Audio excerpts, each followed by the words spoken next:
here with Paul after the June 4th race at Arlington. Let's give them a rundown. They just watched the heat. They're going to watch the feature next. Let's give them a rundown of what you saw. You got to watch the video this time. So let's give them a rundown of what you saw, and then we're going to give a rundown through the car. Pretty much like I said last week too, where it's the perfect example of overthinking the game. And you know, we're trying stuff on these cars, this car and the 7K car, just, you know, because obviously if we can find something with these two cars that'll help out, you know, and give something to the customers, whatever. But once again, it's the same thing. Sometimes it's just better to keep it simple and not overthink it. Like you can watch in the heat race, he's got too much.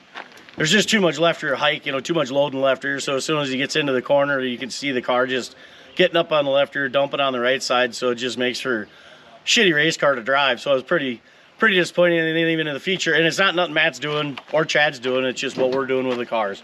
And then in the feature, you can see we were bottoming out so hard on the right side. We put a bunch of turns into the right front. So then that gave us more bite in the car, more load in the left rear, more left rear bite. So in the feature, track drying out being that we figured we might be able, you know, the car might tame down after that, and it didn't even come close. So it's, you know, we just got a lot of load in the left rear, and you can see it's a handful. I mean, if you had a car that sat down in the middle of the corner, you probably could have won that race. But just being off that little bit, that's all it takes in these things sometimes. So it's easy to get frustrated with race cars, but as long as you know what you're doing with them and then what you can counterbalance them to make them right, it's just part of the game. But you know, we got 4th place out of that. I think Chad got 7th or something.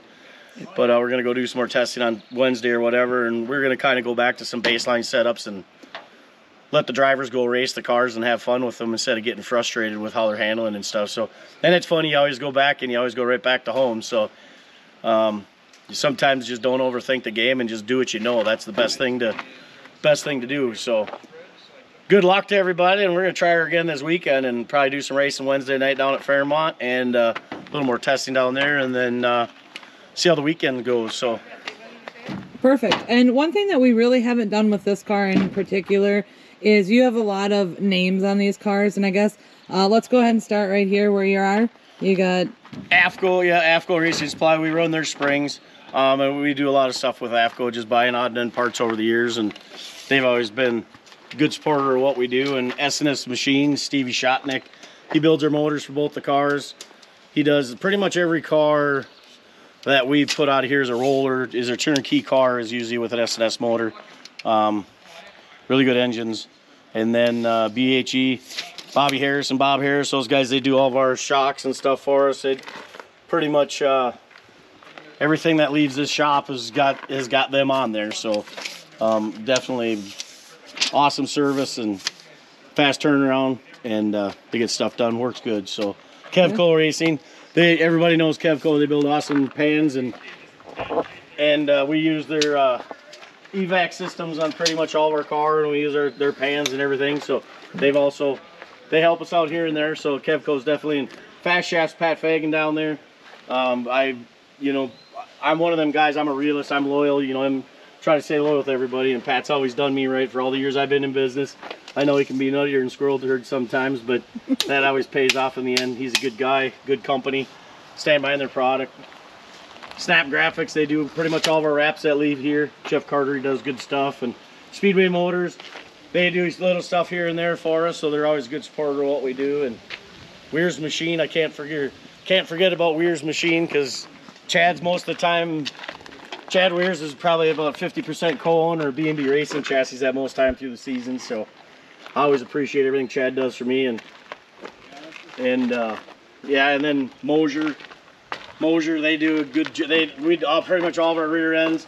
We got another guy that's doing some rear ends for us too, and you kind of got to go with the shortages and stuff of getting stuff this past year. You kind of got to go where you can get them, and so other than that, that's about all what we got going on this car. And then also D&K Powder Coating, they do all of our stuff.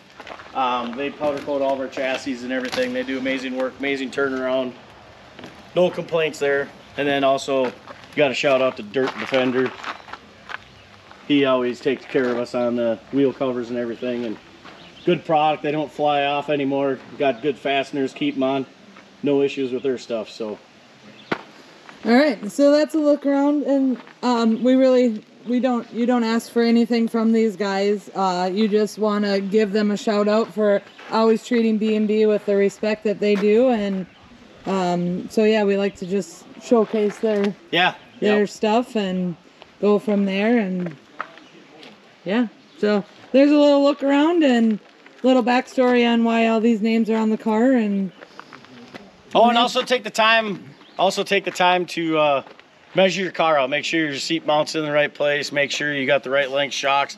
Make sure you got the right shock droop in the back, and make sure all your stuff's legal. This car almost got DQ'd because the original seat that was in the car, Matt didn't fit him well, so we put a different seat in it and just assumed that the seat position was right. We didn't even measure it. It was an inch off, so he almost got DQ'd on Saturday for that. That's on us, but that's what it is. You gotta make sure that the stuff's legal so you don't get DQ'd. So yep, do your due diligence.